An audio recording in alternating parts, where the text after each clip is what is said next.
Good afternoon. My name is Paul Courant. I'm the principal investigator of the College and Beyond 2 project and professor emeritus and provost emeritus at the University of Michigan.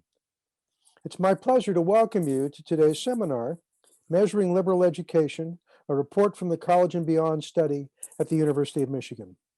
This event is the fifth seminar dedicated to measuring the liberal arts in the year-long College and Beyond 2 Liberal Arts and Public Life Colloquium series. The series will conclude in April with a plenary session, Making the Case for Liberal Education, featuring a panel of national leaders in higher education, moderated by Ann Curzan, Dean of the College of Literature, Science, and the Arts at the University of Michigan. A couple of logistical notes. A live transcript is being generated through Zoom, and you can click the CC button at the bottom of your screen to view subtitles.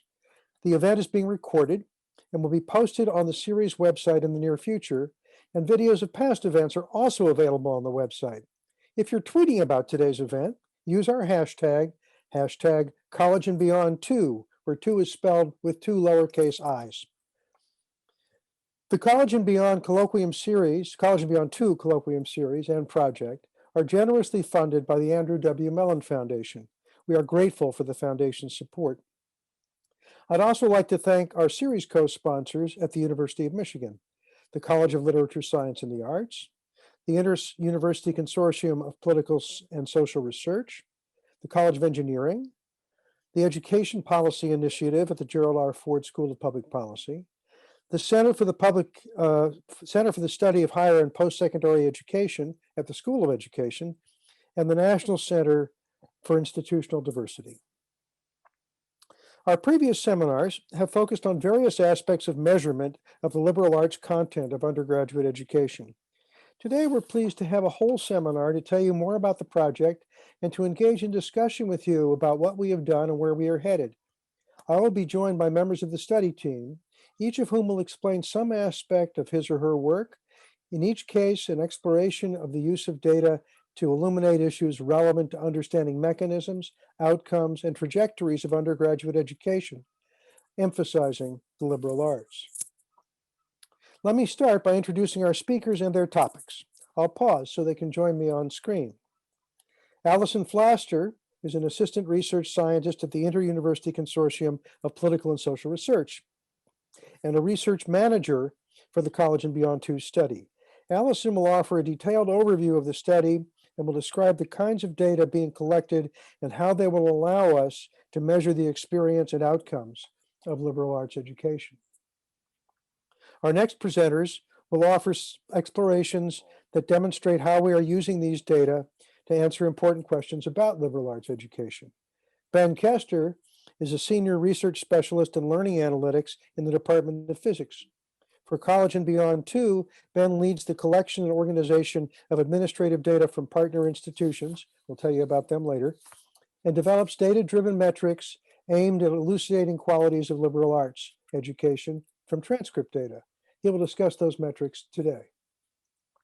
Nick Paulson is a doctoral student at the Center for the Study of Higher and Post-Secondary Education. Nick's research as part of the College and Beyond 2 project and the focus of his comments today explores how the content of course descriptions can be used to characterize liberal arts qualities of undergraduate education.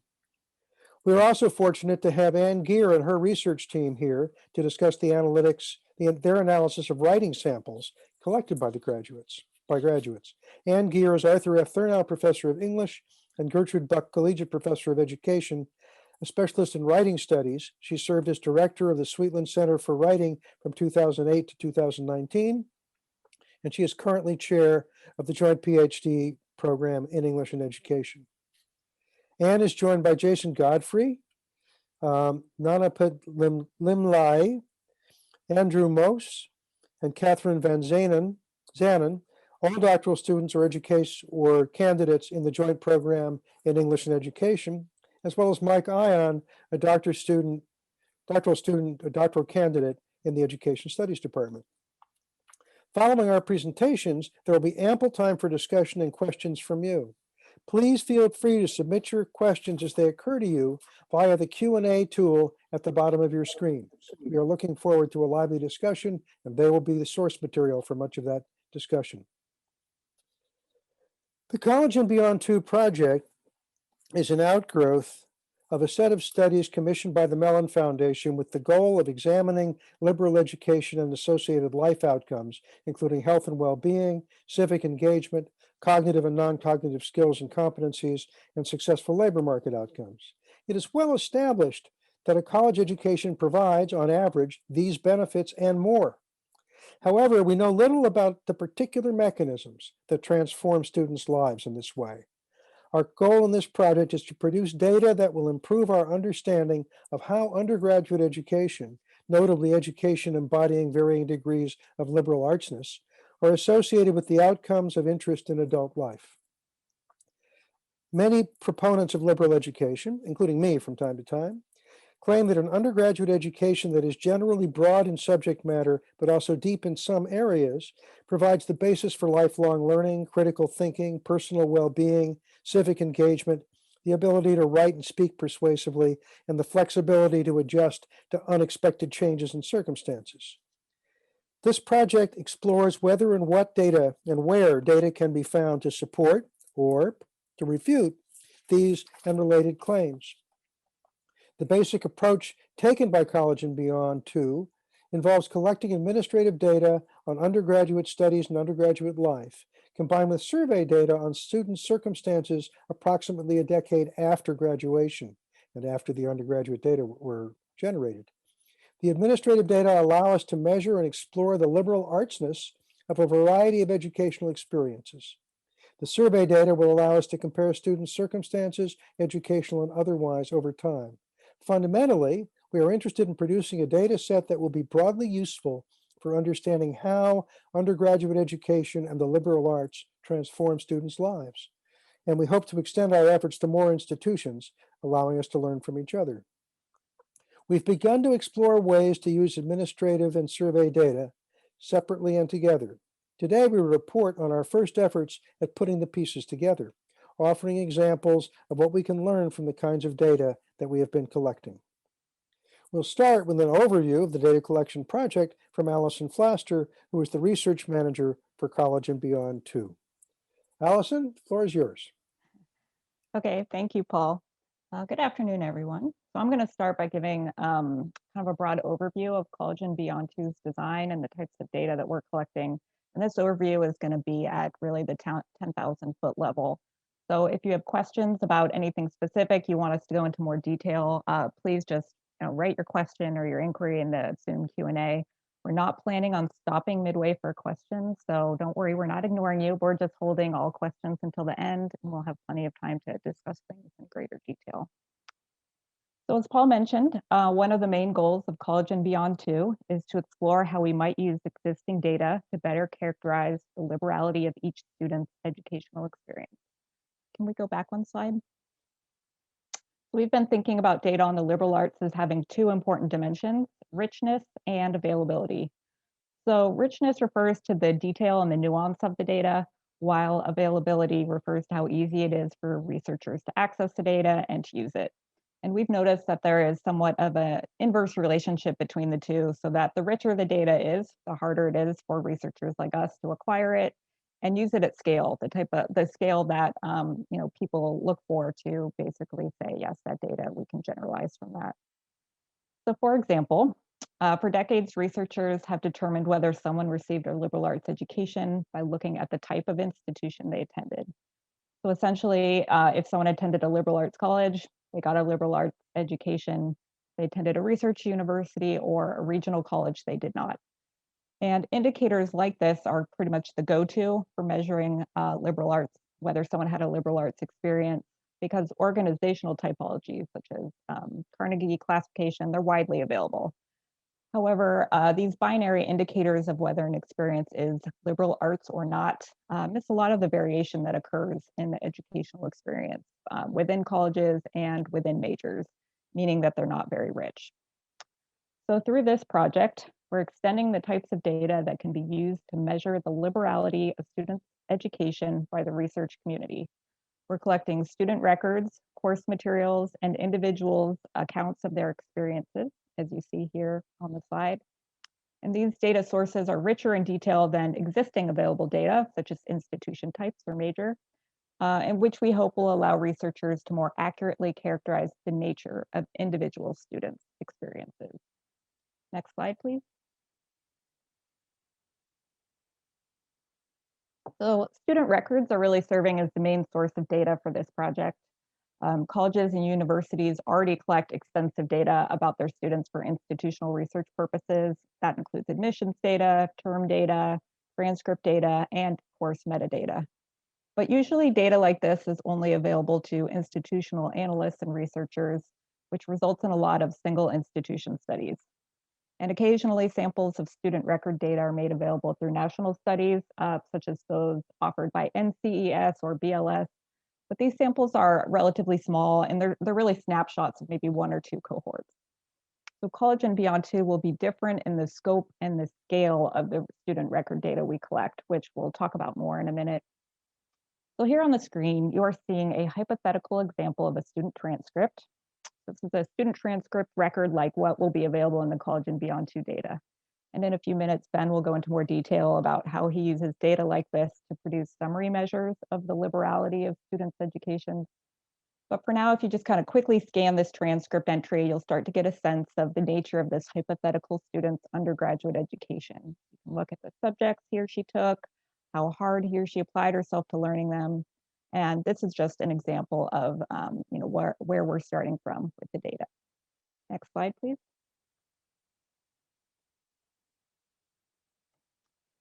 So in addition to student records, we are also collecting course materials.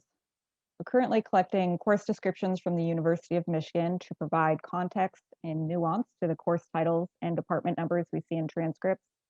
And we hope to approach the other colleges we're working with to see if they would be willing to share their materials as well. What we found is that the course materials allow for a richer understanding of the course content that students encounter. So for example, this course description here lets us know the focal topics of one of these classes on the hypothetical transcript, Linguistics 362. So now we know the focal topics are conversation and narrative, which is not immediately clear if you just look at the course number and title. And if you also read the course description, you would see that we learn students get exposure to qualitative research techniques during the class. And we also learn that they will gain lots of experience working in teams, which might be, an important thing to know if you're wondering how students develop non-cognitive skills such as teamwork and collaboration. So we think this will serve as a rich resource for researchers interested in using text as data approaches, such as natural language processing. And Nick is going to provide an example of this later in the session. Next slide, please.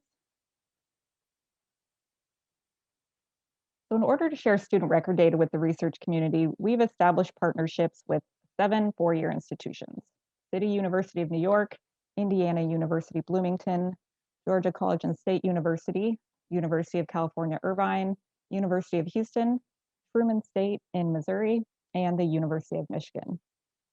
You may have noticed that all of these are public institutions, which is purposeful on our part. One of the goals of this project is to assess the benefits of liberal arts education, and our thinking is that if liberal education is to have a significant and widespread impact on students' lives, it will have to be produced at scale, and in the United States, education at scale takes place in public institutions. So additionally, these 7 partner institutions provide diversity in student population, in size, in mission, in geography. 2 are liberal arts colleges, 3 are minority serving institutions.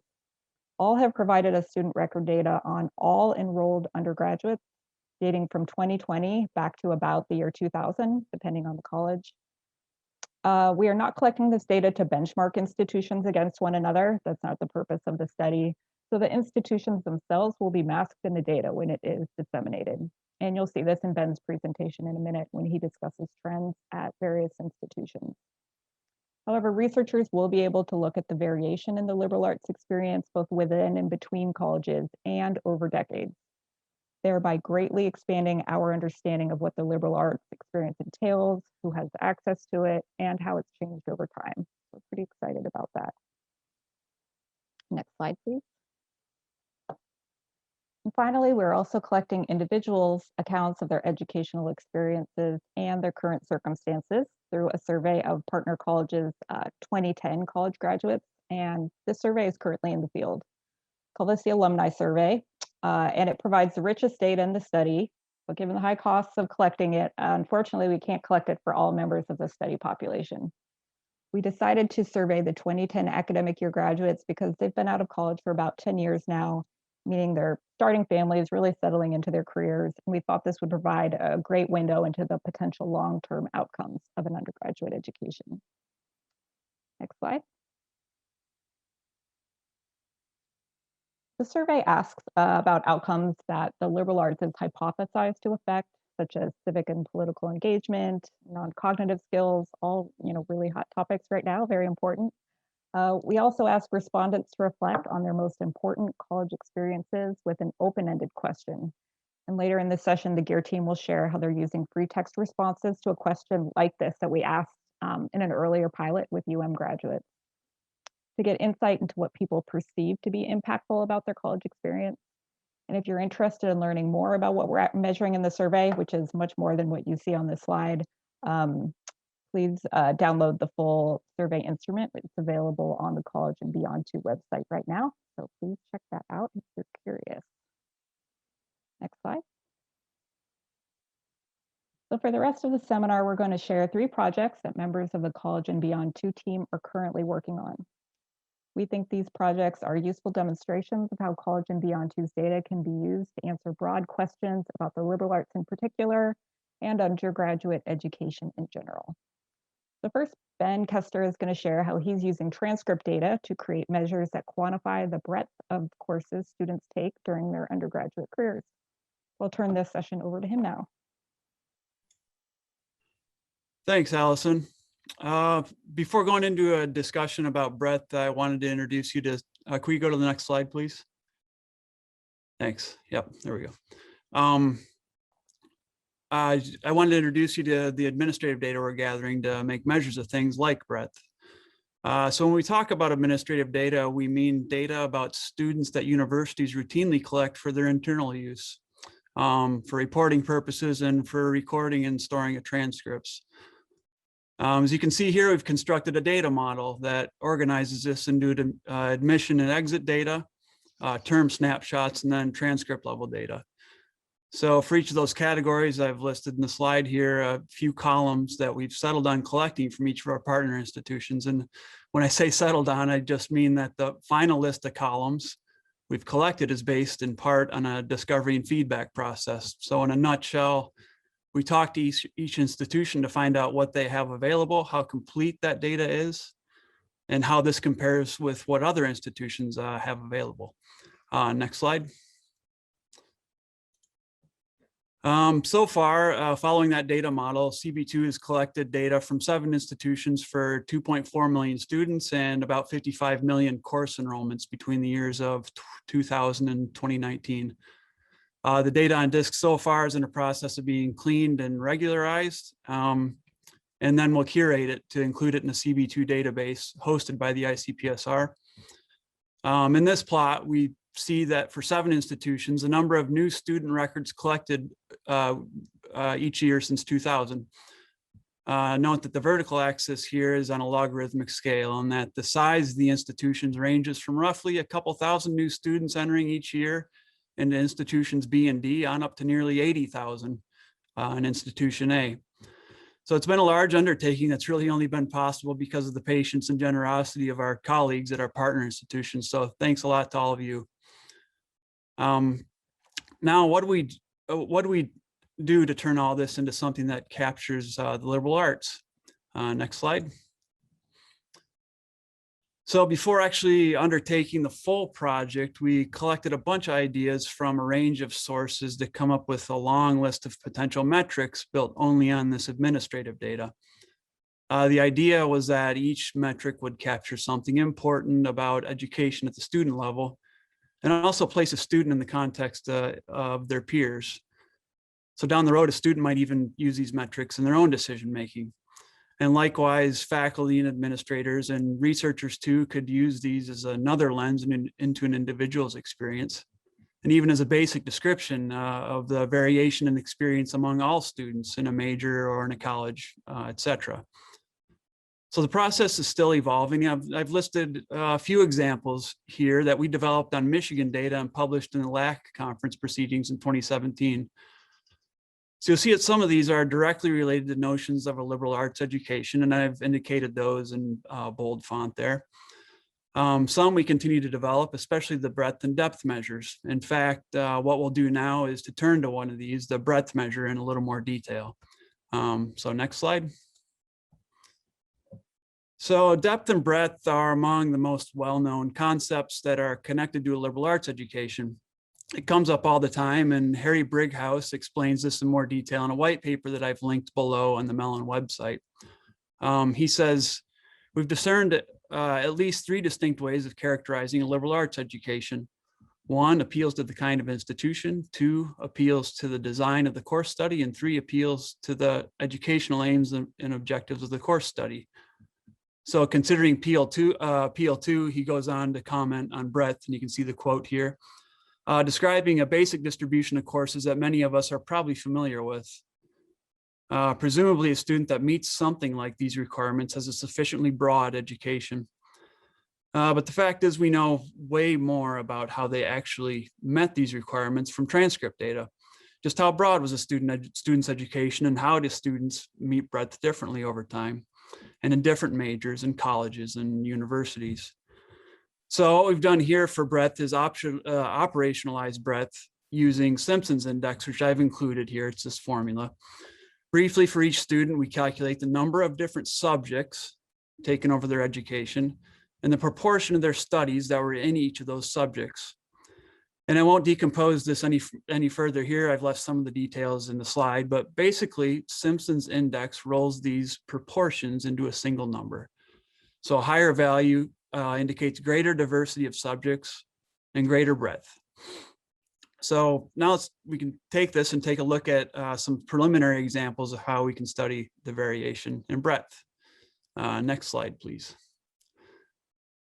So here for 4 institutions, these are preliminary results. We've calculated breadth for over 400,000 students. So on the vertical axis here, you can see the index of breadth. So this is the Simpson's index we just talked about. So each line is a different institution, and each point is the mean breadth of students at that institution for whom this was their last year of studies. So you'll see that the breadth is roughly steady across time, with institutions A and B hovering slightly above C and D. You also see some interesting anomalies. So next slide. For instance, here institution D does not have course data for all students going back to 2000. So the measure of breadth is incomplete. There's another example here. At recent times, the measures of breadth go up. This reflects the point made by Brighouse in that same document earlier, that much of the breadth is satisfied in the first 2 years of the student's education. So now let's pick out a slice in time, the 2010 cohort. So next slide. Right, so for 4 institutions here, we've calculated breadth for, as Hellison described earlier, the 2010 graduating cohort is at the center of our surveying efforts. So for that same slice in time, in the last plot, we can look in more detail at the distribution of breadth among approximately 19,000 students in that cohort from these 4 institutions. So in this plot, the horizontal axis now is breadth, and the vertical axis just shows the relative proportions of students at different breadth values. These breadths are centered quite close among the 4 institutions, but you'll see that there's a lot of structure. We elided over in the last plot. So for instance, institution A doesn't have a long, strong peak like the other 3. Rather, they have more students in the shoulder at higher breadth and lots of other curious bumps. Students in institution D in purple are more strongly peaked around a central breadth with fewer students at higher values. Some of the differences also, I think, underscore the fact that the distribution of all students at a liberal arts university is different than that of a comprehensive university, right? So what are the bumps? So if we click the next slide, It turns out that these indicate variation in breadth within an institution that's due to the colleges. Okay, so if we go to the next slide. I have problems with my screen again. So now for two colleges in one of our institutions, we see that the breadth distributions are quite different, likely reflecting the differences in breadth requirements between liberal arts oriented set of requirements and one that's found in engineering. But nevertheless, we can still see that there are students that majored in engineering with more breadth than many of their liberal arts counterparts. So what did those students do that was so different? And we can drill further, as there is also structure under these curves. So next slide. And what each of these curves really is a convolution, or basically a sum of a bunch of different majors in that college, in the colleges. So next slide. And finally, for these two colleges we just looked at, we can pull out a few majors. So all except the mechanical engineering major are found in the liberal arts college from the previous slide. By our measures of breadth, a wider array of subjects is encountered by neuroscience majors than by psych majors. And this is despite being in the same college with the same breadth requirements. Surely some of this is due to requirements of the majors themselves, but individuals, even within these majors, show wide variation in the realization of their breadth. In fact, a quick analysis of variance shows that the variation of breadth within majors is larger than the variation in breadth between majors. The amount of student agency in course selection really allows students to realize breadth in many different ways. Next slide. So that's just a quick taste of how we're using breadth in CB2. Ultimately, we'd like to ask if this measure of breadth explains variation in liberal arts outcomes. And we can ask similar questions about many other metrics that I didn't have time to tell you about. As I said before, we're still in a state of inventing and developing all of these. And this part of the project remains focused on exploring and improving description of the liberal arts built on administrative data. That said, we also remain I guess, vigilant about the limitations of what we learned from transcript data. And so last slide here, to that end, my colleague Nick Paulson is now going to share how he is going beyond transcript data and using course description data from U of M to map how students engage with various subjects during their undergraduate careers. All yours, Nick. Thanks, Ben. We can jump to the next slide. So building off of what Ben was saying, right, we might wonder what's missing in administrative data when we think about the liberal arts.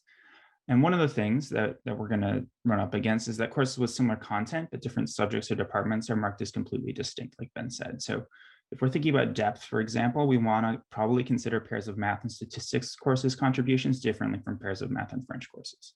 So next slide. So to kind of motivate my discussion, I want to consider these two transcript excerpts and say which one of these, just looking at the information I'm providing to you right now, suggests greater depth. And if you're like me, you'd probably say transcript A because it's 3 upper division sociology courses, whereas transcript B is a smattering of courses. Maybe sociology and women's studies are related. We don't really know what's going on with nursing in this transcript, right? So on the next slide.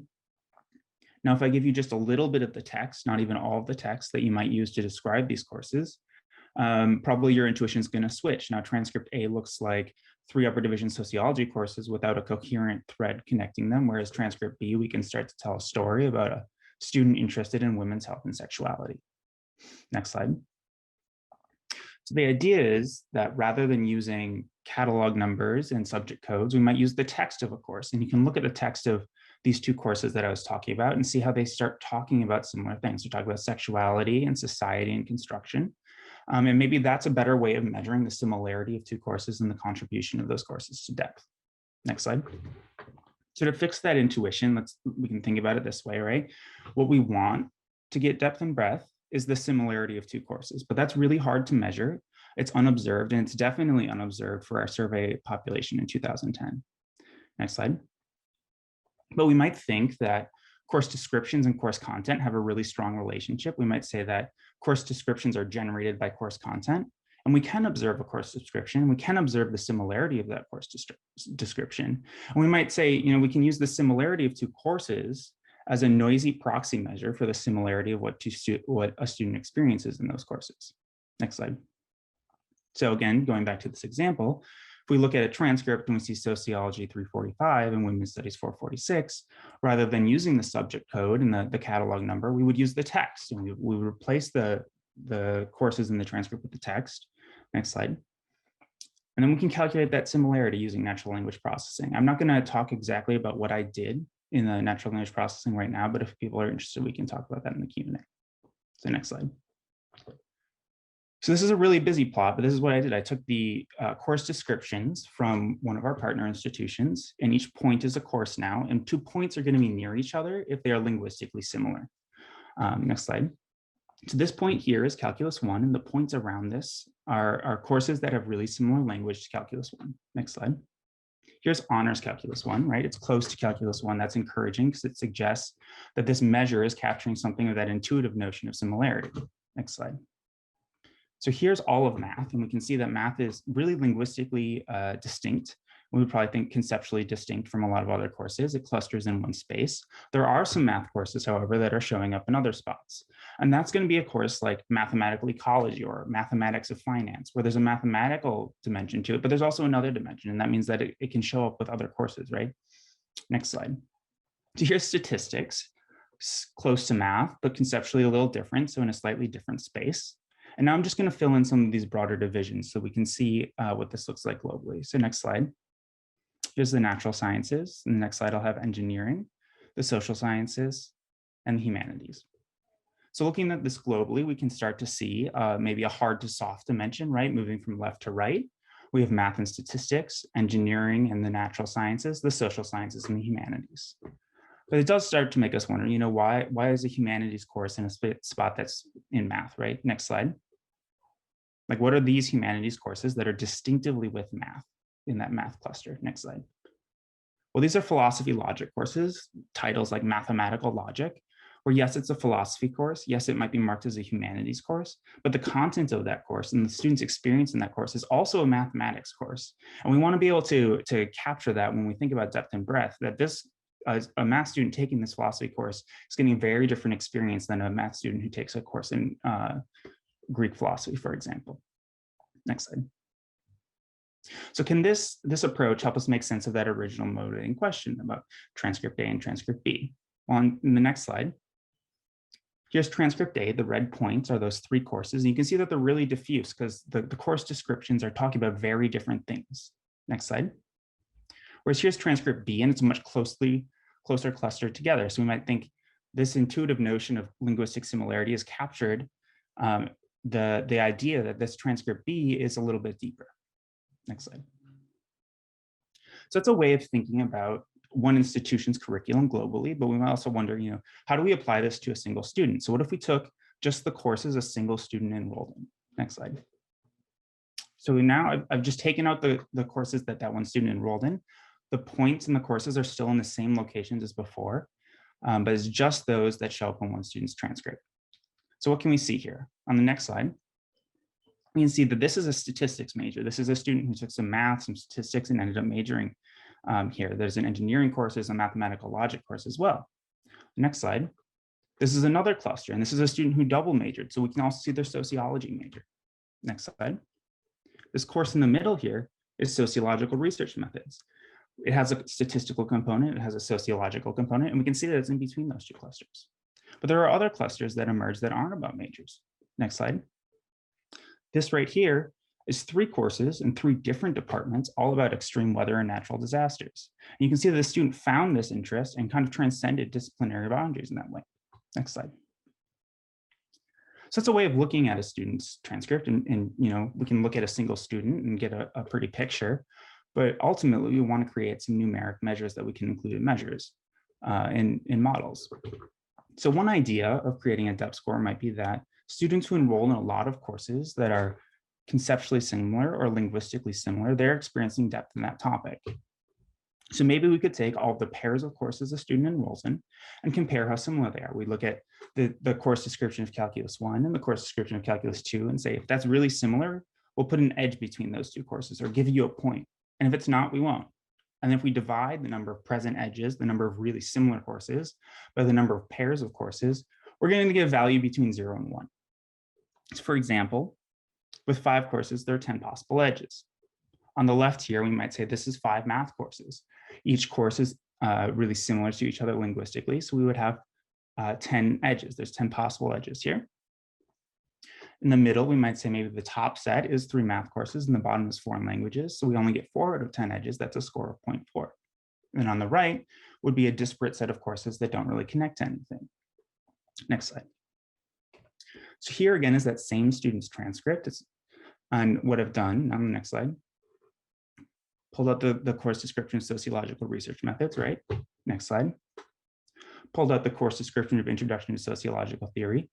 We look at those 2 course descriptions and say, yes, they're very similar linguistically, so we're going to put an edge here. Next slide. In contrast, if we compare sociological research methods with extreme weather, there's no edge, there's not a lot of similarity in how they talk about their topics. Next slide. So now if we look at this globally, we can really see that statistics major on the left, right? There's a lot of dense connections there. On the right, we also have the sociology major with a lot of dense connections. And you can see how that sociological research methods course that I was talking about before bridges those 2 spaces. Next slide. So calculating that score then, there's 114 pairs of courses that have a lot of linguistic similarity. There's 780 possible pairs of courses that this student has. And we can divide that to get the score of 0.146. Next slide. And actually, returning to that original motivating question, the student did enroll in Transcript B. Those 3 courses are present. There's 3 possible edges between those courses, and those are all present. And you can see how it's actually part of this emergent sociology course taking structure that's across departments, is across disciplines, is even across schools. Next slide. So that's one idea of what we could use course descriptions for and why we think they're valuable for exploring a liberal arts experience. Some potential next steps, now that we have these depth measures, we could look at how they compare across majors and departments, across social identities maybe, of how students navigate the curriculum. We might examine the development of depth over students' enrollment trajectory. Does depth occur in year 1, year 2, or year 3? We could compare these measures across partner institutions, and we can actually place them in the same plots or the same dimensions because it's all language now. It's no longer stats versus math versus econ. It's all just linguistic. And finally, zooming out from my approach, right, my measure, you might just wonder what kind of words in a course description predict desired outcomes of a liberal education? What kind of words predict democratic engagement? What kind of words predict successful labor market outcomes? Next slide. So that's one of the ways that we're thinking about using course descriptions and course material to better capture a student's experience in an institution. But I want to acknowledge that it's still a very aggregated measure, right? I'm using transcripts and I'm using the way that an institution describes a course to create these measures. It's not about the individual's experience. So in the next exploration, Ann Gear's research team is going to talk about how they use open-ended survey data to discover meaningful aspects of the college experience. Thank you, Nick.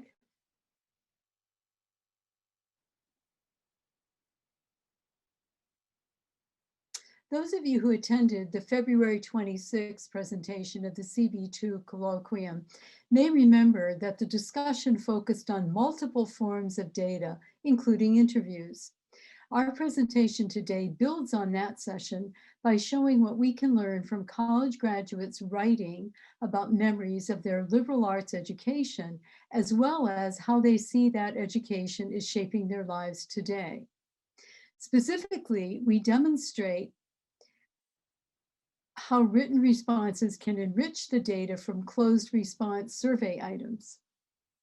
A box checked yes in response to the question, as an undergraduate, did you have a campus job, can be significantly enhanced by a written response that narrates how an undergraduate's laboratory job led to a career.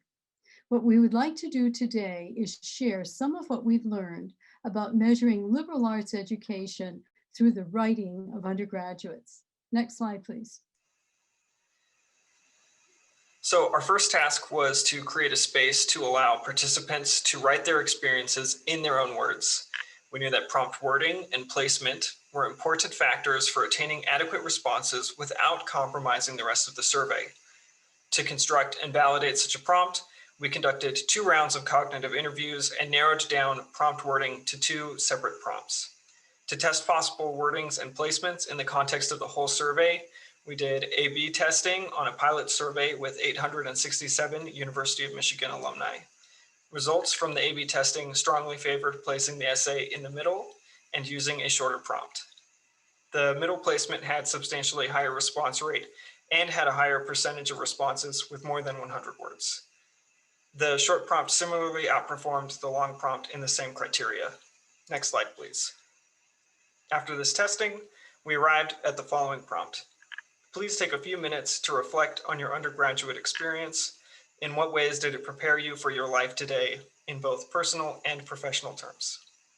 Next slide, please.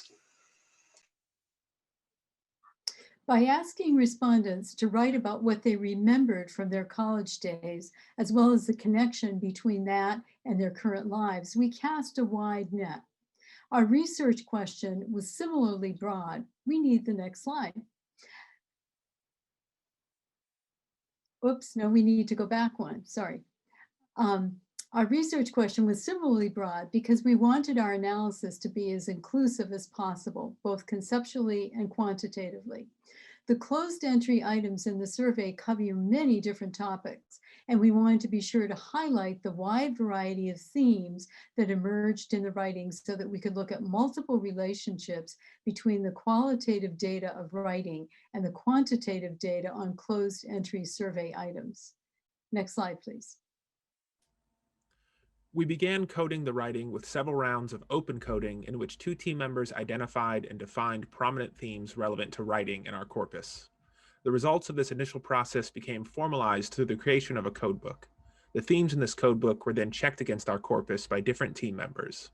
In order to help base our codes and their definitions in relevant literature, we then reviewed studies similar to our own and looked for overlapping and common themes between our work and the literature. This process of revising the codebook and then reapplying the codebook to our corpus continued through numerous iterations. Next slide, please. Our final codebook is shown here in order of frequency. My colleague Nanapit Limlomai will lead off our discussion of the 4 most frequent codes, which are bolded on the left-hand column in just a moment. We've credited Chan here in the first footnote since a number of these codes aligned with categories in his framework, though we did not use all of Chan's terms, and we developed additional and new codes, in particular, meaningful social relationships, mentors, and meaningful professional intellectual relationships, and codes addressing negative experiences at the university. In the codebook, we represented both personal and professional development, which are often inextricable in the writing responses, as you will see. This mirrors much of the scholarship about outcomes of higher education. Chan, for example, divided benefits of university education into economic and non-economic. Next slide, please. Our most frequent code with 378 instances of coder agreement is personal integrity and self-knowledge. In applying this code in the excerpt on the slide, the respondent writes that the time they spent in college helped them clarify their priorities and values, including references to who they are, what they value, and what they want. So in this example, we see that studying in the social sciences prepares the alum personally and professionally to grow and learn to ask the big questions. The respondent values the big questions and, as a result of studying in the social sciences, can identify knowledge of their own perspectives and thinking as separate from those around them. Next slide, please. Since preparation for employment is one of the central claims made on behalf of a liberal arts education, and it's one of the factors that many stakeholders use to measure the, quote, value of this education, it's not surprising that this code was the second highest in our sample, with 236 instances where coders commonly identified it in participants' written responses. Interestingly, the response you see here does not indicate whether the satellite building project described in the excerpt in the middle of the screen was a class project or part of an extracurricular activity. While few respondents mentioned a professor or a course that contributed to their preparation for employment, a very significant number wrote about campus or community jobs and student organizations that contributed to their preparation for the world of work. Next slide, please. I believe the PowerPoint got one slide ahead. Would you mind going back one? Thank you. The third most frequently identified code was interpersonal skills, with 190 instances of coder agreement. This code signified instances of students gaining competence around relationships with others. As shown in this example, interpersonal skills often appeared in the context of students navigating new relationships, differences, politics, and the challenges in communication that survey participants wrote about in their college experiences. Next slide, please. Advanced intellectual skills, our fourth most frequent code, was identified by all coders in 154 responses. So this example taken from our pilot data is one that directly invokes the language of the definitions our team used. The student's undergraduate education, quote, prepared me for graduate school, which prepared me for my current career. I think the most important thing an undergraduate education can do is to help students develop critical thinking skills. That's the key word in both definitions. And I definitely think my undergraduate education accomplished this. Next slide, please.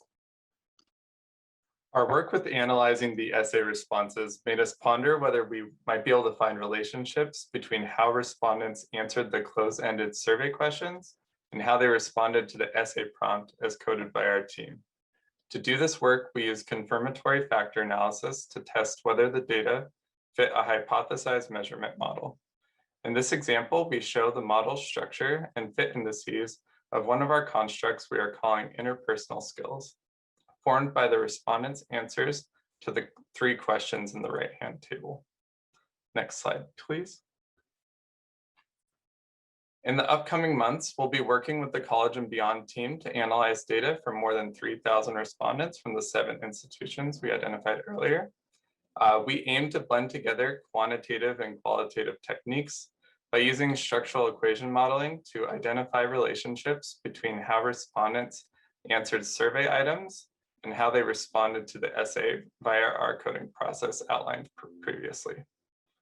Next slide, please.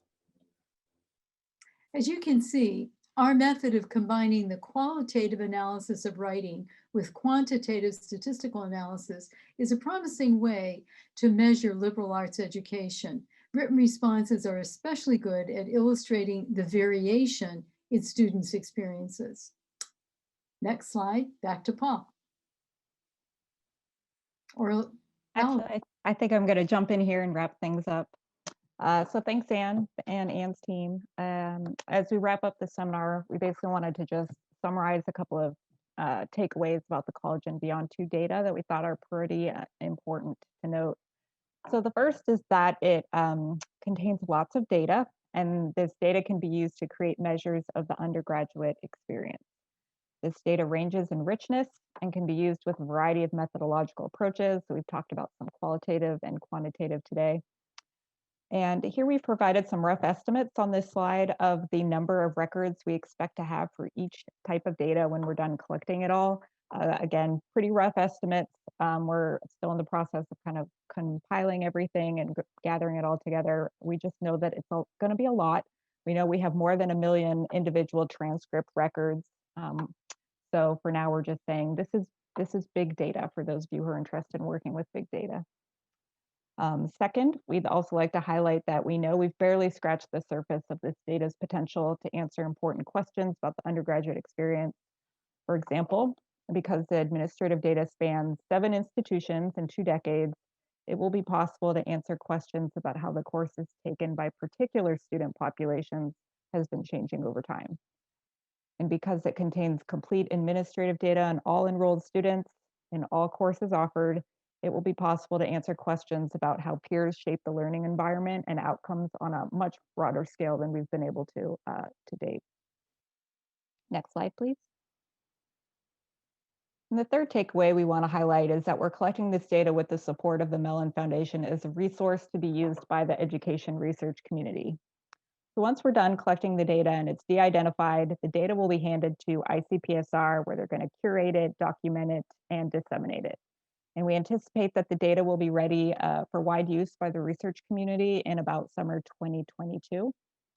However, if you have an idea for using the data, we'd really love to hear from you before then. Maybe we could talk and help you kind of think through the project, what's feasible, and really help you hit the ground running when the data becomes available. So we would say, if you're interested in working with this data, please talk to us. And finally, we hope you will keep up to date on the project by visiting the project and seminar series websites, which you can see there on the screen, and I believe are also being put in the chat. And please also follow us on social media. So now we would like to open up the session for questions and discussion. And I know that Paul's been moderating the Q&A, so I will turn things back to him. Have the next slide, please. Thanks, Allison. So I'd like to start actually by inviting our researchers, our panelists, to ask questions or comment on each other, and then we'll open things up to everybody. Anybody want to say anything? Sure, I'll lead off. I'm really interested, Ben and Nick, in how the Simpson model, which I think is really interesting, and the huge amount of data that you have, how you will account for what I think of as institutional requirements. For example, and speaking as a writing person and believing that one, as has already been said, one of the great benefits of a liberal arts education is ability to communicate and write. So here at Michigan, for example, we have the upper level writing requirement, which sort of appears in the transcript, but it's just with a little marker next to it. And so my question is, every institution has a slightly different configuration of writing instruction that is usually a university or a college requirement that would not show up either in the courses themselves necessarily, because sometimes they're linked to a discipline, and or they wouldn't show up in the descriptions necessarily. So how do we get at that? Because I would come from the position that that is an important difference. Those requirements that don't show up as either course description or in the transcript.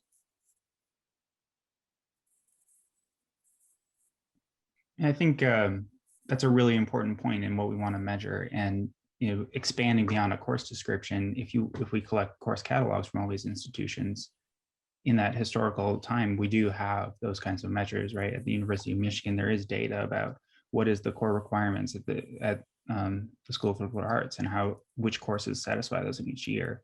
And I haven't really thought about how to incorporate those two things together, but it's certainly a piece of data that we can collect and use to think about a student's experience.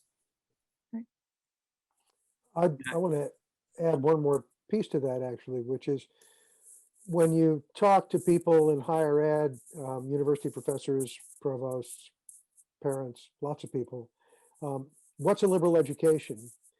They often answer, just as Harry Brinkhouse suggested, it's what you get when you go to Williams.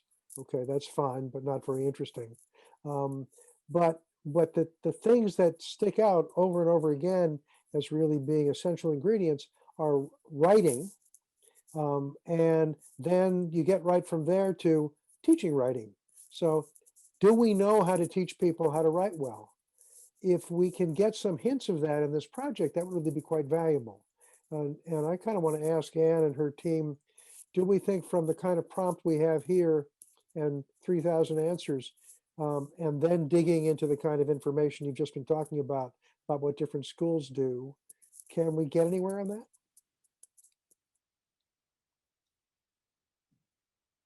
Team, somebody want to take that on?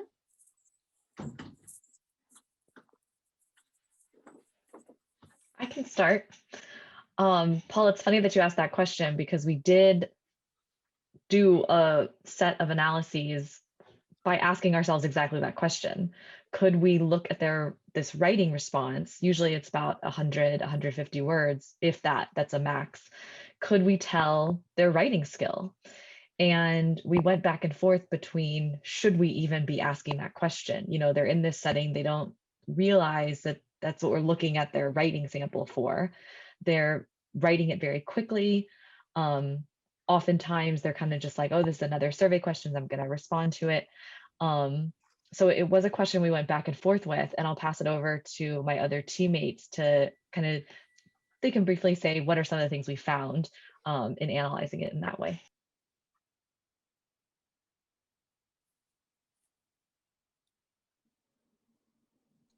I mean, I guess one of the things that we found was that they were writing at around the 11th grade level, according to one of our metrics. I don't know what else we want to add there, but that at the about like the, what was it, the Washington Post, we compared it to like one of the like common newspaper articles that comes out, like but yeah, I guess that's where I'll pause there. Yeah, so I would summarize there that there are those statistical measures, as Mike was saying. The Flesch-Kincaid is one of the reading level, grade level scores that Mike and Jason were able to use with this. Though I would be really curious in some ways about what Nick's research in course descriptions, if you could get some interesting information about the ways that writing courses are talked about in each of these different institutions, and what that might offer us as we think about specifically respondents who talk about their own writing development and writing experience in their written responses. There might be some potential directions there. Mm-hmm. And it's also the case that one of the things that we've seen that we didn't talk about in our samples of the codes that we've identified, there certainly are a great number of students who talk about specifically the writing instruction that they received and or the ways that they feel very well prepared for writing in their professional lives. And so I think, again, that the writing that we've collected will indirectly speak to how, again, the students perceive it. The other thing that sort of gets back to this, my question about requirements and so forth, one of the things that we've been doing is going to each of the 7 institutions and asking about the structure of the writing program at that institution. And I learned, for example, that at Truman State, which is one of our institutions, they have a portfolio for every graduating senior. And the whole process of the portfolio is central to the experiences undergraduates, which seems to me sets up, so that's why I'm really interested in how we sort of look at relationship between requirements and courses and transcripts, because it seems to be something like that, again, just anecdotally from talking with the folks there, is that is something that graduates talk about a lot. So I can't wait to see the Truman State data. Yeah, cool. Thing I noticed, and just as the person who processed the pilot data and cleaned it up, is that there was a real range in the quality of writing that people produced. So whether the writing prompt is, if the answers to it are actually an appropriate measure of people's writing skill or not, it's interesting that there was so much variation in what appeared to be people's writing skill, ranging from, answers that look like a text message to incredibly polished prose that was beautiful to read. So it might not, I'm wondering, and this is not an area in which I have a big background here, so I'm wondering your thoughts. It might not be that it's capturing what people are, that they're capable of writing, right? The writing skill after they've had hours to kind of polish their work, let's say. But I'm wondering if it captures something about people's kind of modal skill level, or the level at which they write on a daily basis, that it might actually almost be a more accurate representation of their writing skill. And I'm wondering if you had any thoughts about that, or where this variation in the responses comes from. Right. I think the variation comes, the variable is time. And my first response would be that I really am cautious about making claims about people's writing ability because I would say that what we're asking people to do in this survey is not what I would call real writing. It's something impromptu. And one of the things that we looked at, as Jason mentioned earlier, was, did we get better? By that I mean more words if the response was at the beginning of the survey or the end. And it was very clear that we got more at the beginning, which is why that's where it is in the survey, at the front end rather than the back end. And I think that fact speaks to the larger point I'm trying to make here, that when time is of the essence, and is clearly is, we're asking a lot of our survey respondents. It's a survey that takes anywhere from 30 to 45 minutes, depending, frankly, on how much time you spend on the writing. And I think that has to be considered when we start talking about quality. So I want to turn to questions that have come in on the Q&A box, and there's definitely room for more questions.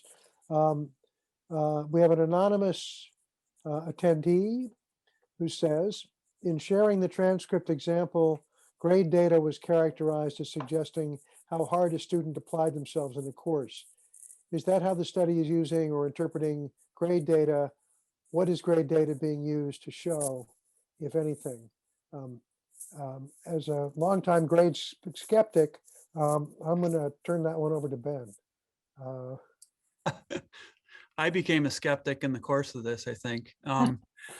Yeah, that is, I mean, you know, a natural thing to do with this is to try and go do things like look at grade inflation and GPAs and all this kind of stuff, and also to turn, you know, grades into some measure of effort or course difficulty, you know, and some measure of, you know, how hard the student tried.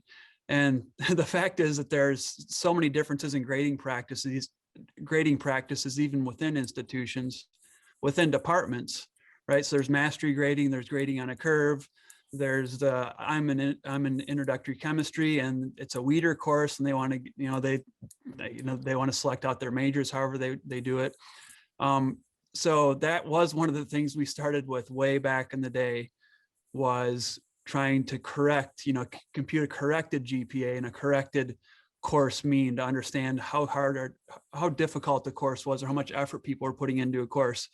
And the fact is, we tried that, and we dug up what limited data we could find about how people actually felt about the course, and we really couldn't make heads or tails of, yes, if the course grade is lower, the material is more difficult, or people need to try harder, or the student is a better student. It was really difficult to make, you know, like I said, head or tails of that.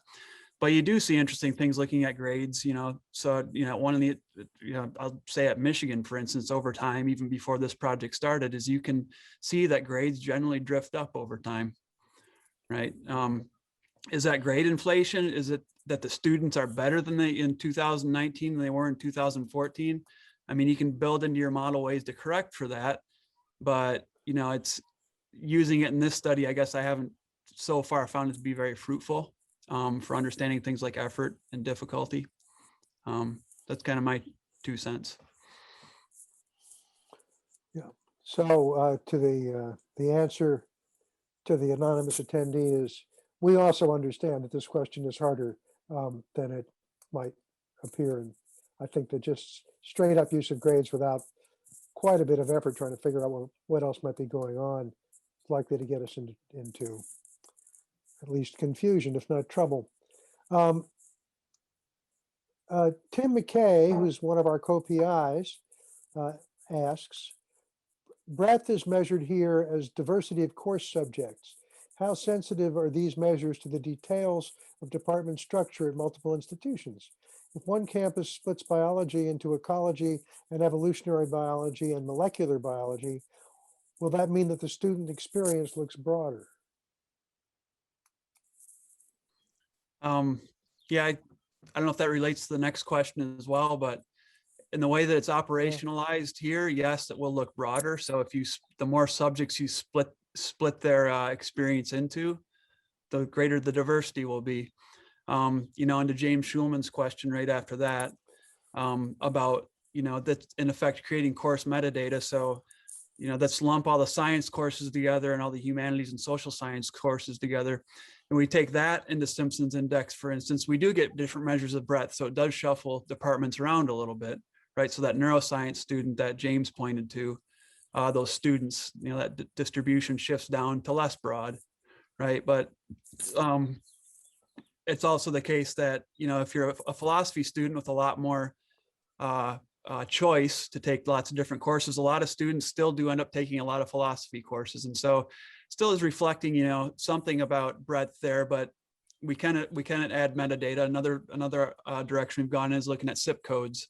So labeling courses according to this SIP designation that gives us a different way of categorizing and perhaps a different way of measuring breadth. And also acknowledging the fact that, physics and chemistry are less different from each other than physics and English, which that measure of breadth that I showed you earlier assumes that those subjects are all equally distant from each other.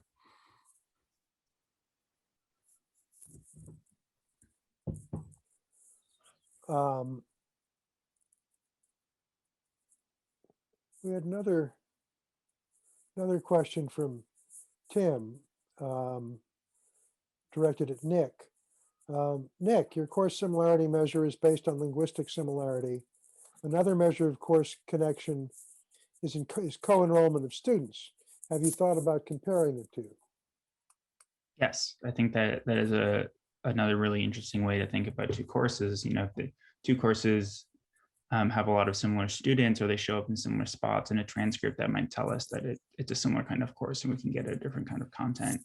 I think the difficulty with that one is that, co-enrollment at these small or large introductory courses like Chemistry 130, it's very diffuse. It's students from across the university all meeting the distribution requirement at the same time.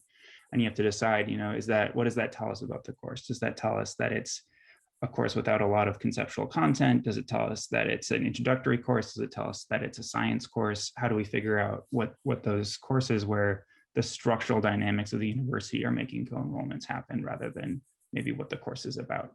But as a short answer, yeah, I think I've explored co-enrollment networks and representing courses then that way as well. And you get slightly different patterns. I mean, it does seem to me that when you have lots of students and lots of courses, you're going to get variation in almost anything you try to measure on those things. And that could be helpful.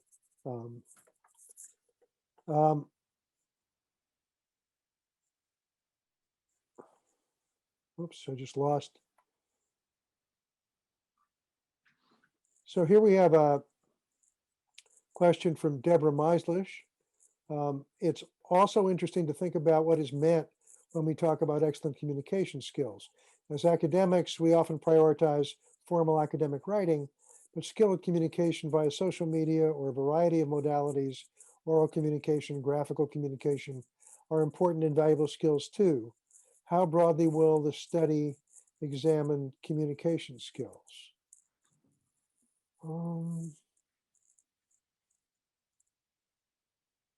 Good question. I can take a stab, Paul. Mm-hmm.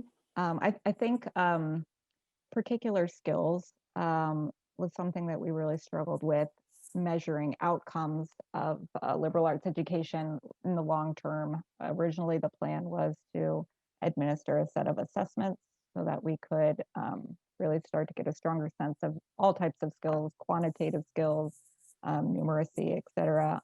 But the challenges with this population on this scale were just too hard. So we really scaled back in that area and really focused quite heavily on the writing component. So there are many questions about writing throughout the survey, which is the primary way that we are measuring long-term outcomes. However, there are quite a few survey questions that ask people about their kind of communication skills and indirectly by interacting with different types of people and kind of their social relationships. So I think you're able to kind of pick up on some of these skills just kind of using proxies. There are also measures in the survey where we learn about people's career trajectories. So we ask a series of questions about their occupation, their job, who they work for, and from there we can map to different occupational codes. And there are skill sets associated with those occupational codes. You could make inferences too, that if somebody works in a particular occupation that's, you have to have sales, for instance, where you have to have really great communication skills, you can assume that they're probably using those, in their day-to-day life. That would be another way in which you could get at the use of those skills for long-term outcomes. Anybody else have any thoughts? I think it's worth mentioning that we do have questions about digital writing, which doesn't exactly get at Deb's question, but it's at least there in the survey. And we also have information about engagement in arts production, both having to do with language or not, but reading, writing, making stuff. So not only did you write, are you good at writing term papers? I think it's worth mentioning that one of the codes that we look at with the writing involves communication skills. Yeah. And so that is something that we are looking at in terms of how alumni perceive their own communication skills. And sometimes they tell us where and how they learned them, whether that was in a specific course or with a mentorship, a study program that they did or something like that. So we do get a lot of variety of how they communicate in terms of telling us how they communicate and where they learn those things in the written responses. James Schulman, who was involved with this project from before it started at Mellon, asks, could you use first-year course selection as some sort of pretest for judging writing? In other words, if people picked writing-intensive courses upon entry, their later writing skill might be reflective of something that they brought to college rather than something that they gained in college. This could help gauge what we get in the survey. Thoughts on that? Sure. I think that many institutions, including Michigan, have a course that students can opt into here. We call it Writing 100, which is the course that students can choose to take. We have a system of directed self-placement, and students can choose to take that course prior to taking first-year writing. And so one obvious thing in looking at the transcript data will be to identify those courses that aren't exactly first-year writing. Conversely, not Michigan, but many institutions give credit for first-year writing for AP or dual enrollment writing courses. And that's another thing that I think will be really interesting to look at that I think speaks to this question.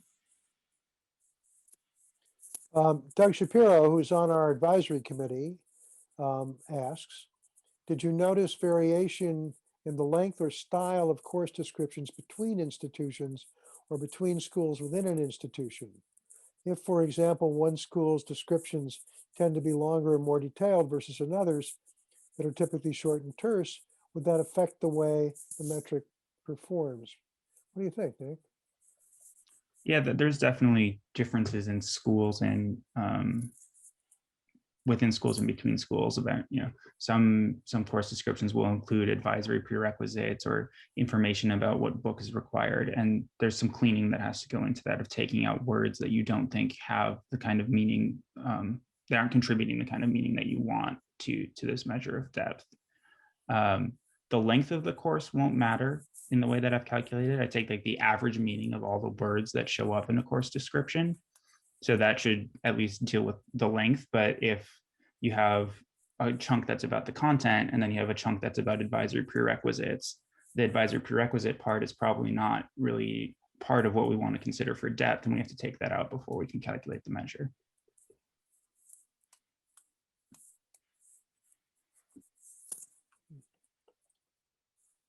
And we haven't really looked at places other than Michigan on that yet, right? So we got to. I must say the thing that I would love to know, although it would be harder to get, is how much of the grade is dependent on work that really requires close analysis from both the faculty member and the student versus, multiple choice.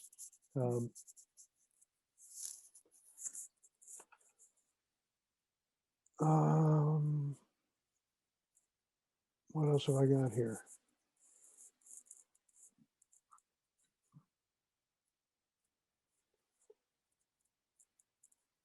I had more.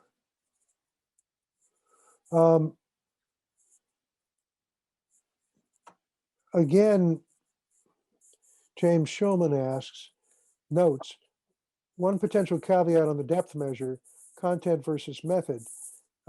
Nick's highlighted example makes a great deal of sense about the coherence of subject matter across fields, but one can get depth within a field about increasingly sophisticated methods or tools of a discipline. Of course, one can, as in the example, have apparent depth in the field, but really just get random smattering of method and of content. I'll just say I think that's right. If you're taking multiple author division sociology courses, even if they're not related in content, you're learning to think like a sociologist. I think that's an important qualification to make sure that develop. Yeah. Although maybe you're learning to think about like a sociologist, but it's hoping not to get into too much trouble. If you ask sociologists for agreement on what it is to think like a sociologist, there's a fair amount of spread there, as distinct from if you ask, say, an economist or a physicist. Of course, then there's thinking like a lawyer, which is a whole other level of precision. Yeah, just to comment on that depth a little bit more is, I think to your point, Paul, there are some subjects or some divisions where you would take a very linear sequence of courses that are prerequisites, right? And you're really honing something very specific that to me in one way, I guess, looks more like depth, and taking many courses across in the same subject across the department that do build on each other, but they're networked together in different ways, maybe not in the linear way sort of physics is, or math, are two different ways of, picking apart that depth measure and becoming, thinking more like an expert in the field.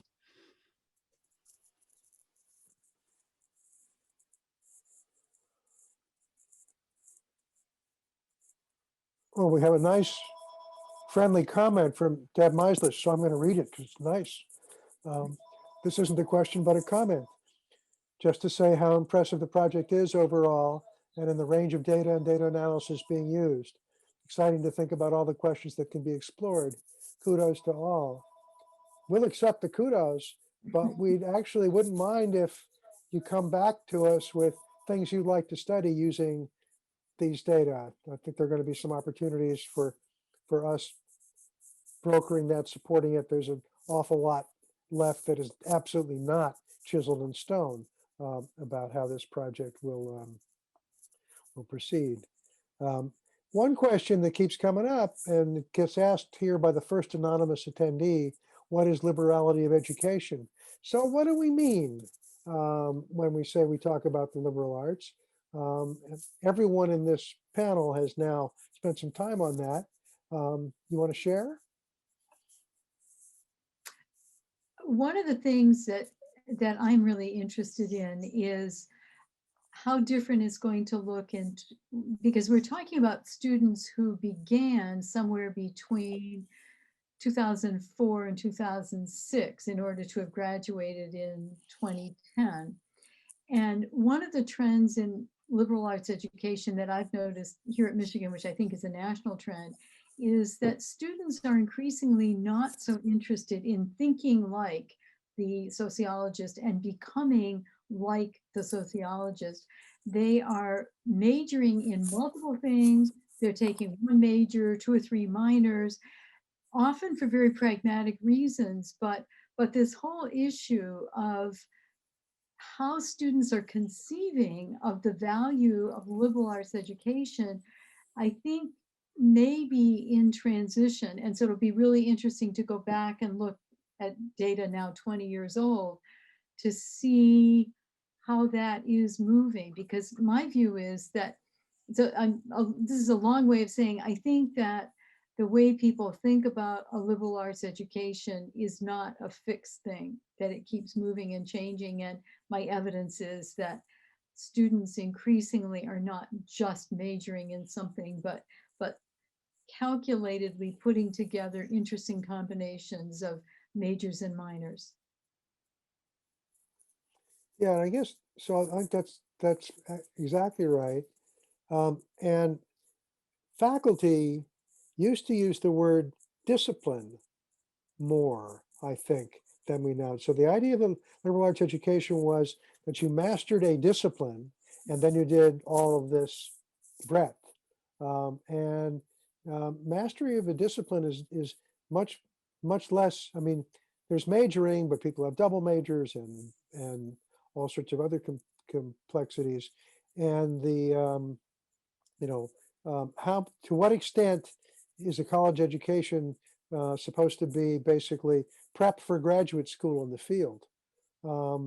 And since almost nobody goes to graduate school, that's obviously not true, but since an awful lot of people don't go to graduate school, and they certainly don't go to graduate school in the thing that they majored in college, that's a that may not get us as far as we'd like in measuring the thing that we're trying to get at when we talk about breadth.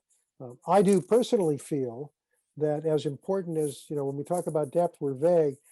I do feel that mastering something, some discipline, a small one, hitting a topspin backhand, it doesn't have to be academic, but the notion of really getting deep into something is actually a pretty important life skill, and one that we're, I think, hoping we can get some measurement of.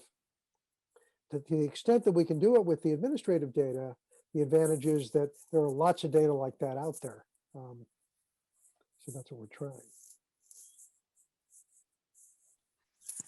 I guess one of the things that came to mind when I started this project was I had to distinguish between, there are practices that lead to outcomes of a liberal arts education, right? So say, for instance, eudaimonic happiness and civic engagement, right? And those are often associated with practices that were called liberal arts. So, I guess challenge and student to faculty ratio and all these different things that happen.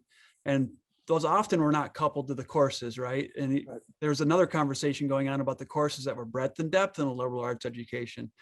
And he said, so we hypothesize often that those, are other practices that lead to liberal arts outcomes. But I think, to me, it's one of the interesting questions about this project is putting those, I guess, claims to the test. Yeah, that's one thing I hope that became more and more clear as folks walk through their data explorations, that this project, we don't have really strong definitions of things guiding this project. We don't have a strong research question that's guiding this project, meaning College and Beyond 2 in its totality. This is really a project by which we're gathering data together to explore important questions in education about how it works. And we don't have one definition of liberality or liberal arts or depth or breadth that we are beholden to. We're really interested in exploring, learning, trying different things. We hypothesize constantly about how things might work, and we change them often as we explore the data.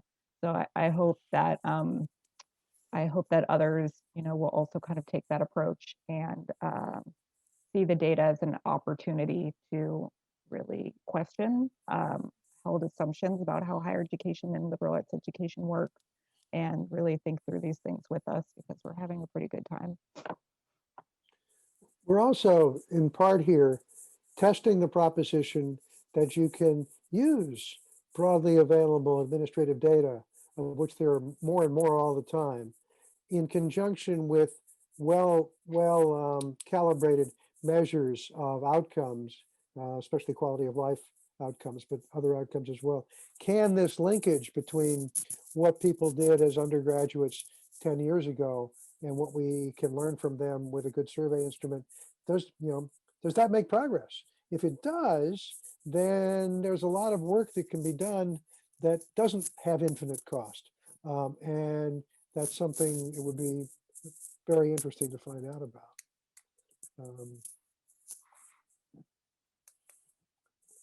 If nothing else, in the course of doing this project, I learned much more about the word eudaimonic, which is, I think, not on the Washington Post reading list, but maybe it'll get there someday.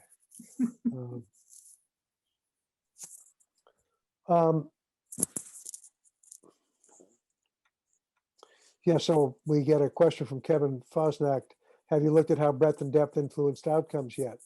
For example, graduate school. In fact, we're doing a small study right now with the sort of first round of data on the relationship between the various measures of what people did as undergraduates and their future record as academics.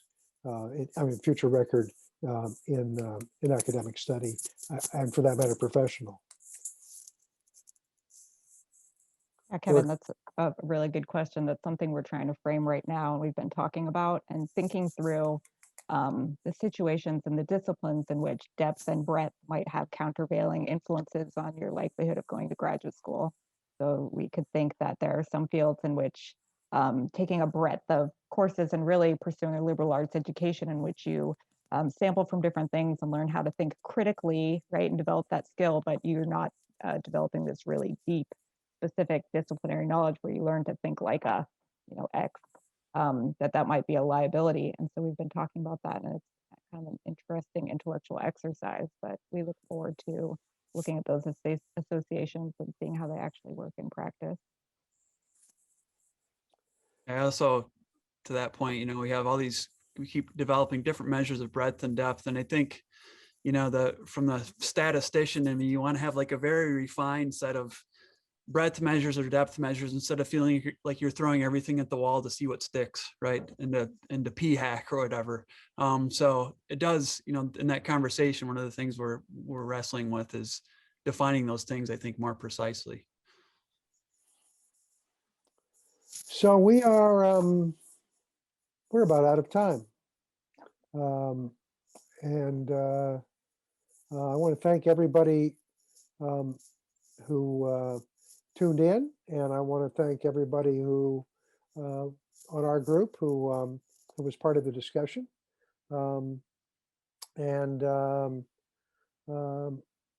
Basically, as I said, thank you. It's Friday. It's sunny in Ann Arbor. How often does that happen? Have a good weekend. And again, thank you for being part of this. And if there's something that we've talked about that leads you to think there's some work you might want to do with these data, be in touch.